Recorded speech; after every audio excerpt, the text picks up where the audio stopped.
Thank you very much, Madam President. Distinguished council members, good morning. I would like to start today with a progress report on the UN operation to prevent a catastrophic oil spill from the decaying FSO Sapphire. Since the salvage ship Endeavour arrived at the Sapphire site on the 30th of May, Smith Salvage, the Boscala subsidiary, contracted by the United Nations Development Program, has done everything possible to stabilize the decaying Sapphire and prepare it for the removal of over 1 million barrels of oil. Just some of the work that I have witnessed over the past 5 weeks include inspection of each part of the vessel, thorough structural assessments of the hull, confirming that despite decay, the hull thickness levels are more than sufficient to withstand forces generated during the oil transfer. This means that the vessel can be moored alongside the Nautica for a cleaner, faster transfer of the oil. Pumping of inert gases into the oil cargo tanks to significantly reduce the risk of fire or explosion, and continual testing to ensure the atmosphere remains at a safe level. Preparation of portable transfer pumps and rigging of hoses, valves, and repairs of the Sapphire's manifold through which the oil will flow during the operation. And pre-positioned equipment required both for the transfer of the oil, but also oil spill response equipment if necessary. Smith has certified to UNDP that the oil transfer can proceed with a level of risk within an acceptable range. Thus, the Sapphire is fully stabilized for the ship-to-ship transfer of the oil. The upcoming oil transfer still presents even a residual risk, but the United Nations and its partners have put in place a crisis management team based in Hodeida and assembled in the expertise and equipment required to respond if there is an incident. Madam President, shortly after Endeavour's arrival, the authorities here in Sana wrote to me to affirm their full support to the operation, including a waiver of all fees associated with it. The Sapphire Exploration Production Operations Company skeleton crew currently aboard the Sapphire is working very closely with the Sapphire team. In line with the 5th March 2022 Memorandum of Understanding, the Sapphire Technical Committee based in Hodeida continues to effectively facilitate this operation. The committee provides access, security, and technical support and has maintained a high level of coordination and cooperation with the UN team in Hodeida and the salvage team. And even where there were miscommunications or misunderstandings, which are inevitable in a sensitive security environment such as this, the committee acted quickly to de-escalate and resolve them. Madam President, I'm pleased to report to the Council that the authorities in Sana provided authorization today for the oil transfer from the FSO Sapphire to the replacement vessel. I want to acknowledge the overall cooperation received so far from the committee and the authorities in Sana in the implementation of the project. The replacement vessel Nautica is preparing to sail from Djibouti.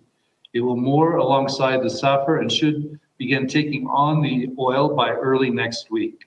Once the transfer starts, it will take approximately 2 weeks to complete. The completion of the ship-to-ship transfer of the oil will be a moment when the whole world can heave a sigh of relief. The worst-case humanitarian, environmental, and economic catastrophe from a massive oil spill will have been prevented. But it will not be the end of the operation. The next critical step after the oil transfer will include the delivery and installment of a catenary anchor leg mooring, otherwise known as a convoy, to which the replacement vessel will be safely installed. The convoy needs to be in place by September of this year, as currents and winds become more dangerous as we enter the month of October. I also want to recognize and thank very much the government of Yemen for its full support to this operation. In February 2022, the internationally recognized government confirmed to me in Aden its support for the plan. It pledged $5 million towards the operation, in fact, making it the 6th largest donor to this operation. The political and financial support have been critical to the success of the project. And I really want to thank their support for the political, financial, and technical support we have received through the planning and implementation of this project. Madam President, the Security Council has remained seized of the situation of the صافر tanker over several years. The attention and unity of the Council on this issue has helped propel us to where we are today. With a current estimated budget of $143 million, of which the United Nations has raised $118 million from generous member states, including 8 members around this table, the private sector, as well as the general public, which has contributed $300,000 from the general public through a crowdfunding campaign. The broad coalition working to prevent the catastrophe includes environmental groups such as Greenpeace, and here in Yemen, the Home Akhtar, once again showing the breadth of the coalition. The Secretary General has placed great importance on resolving the issue of the صافر tanker and has directed the United Nations system to support fully the project. UNDP has worked tirelessly to secure and manage the wide range of maritime expertise needed to conduct the complex and high-risk operation, not to mention the 320-meter replacement vessel.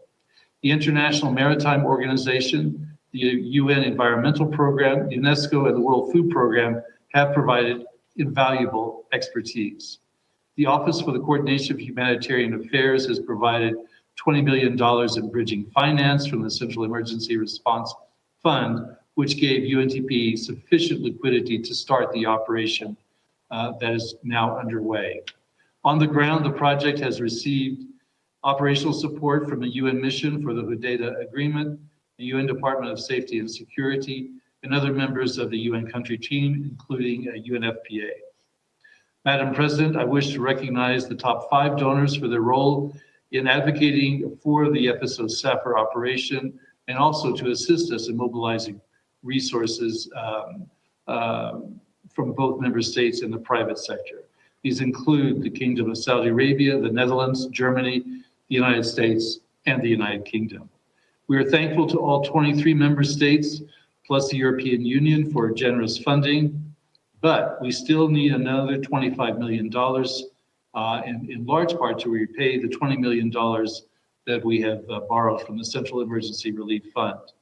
With your continued support, I'm confident the project's success to put an end to this environmental, humanitarian, and economic threat will be a success. Thank you, Madam President.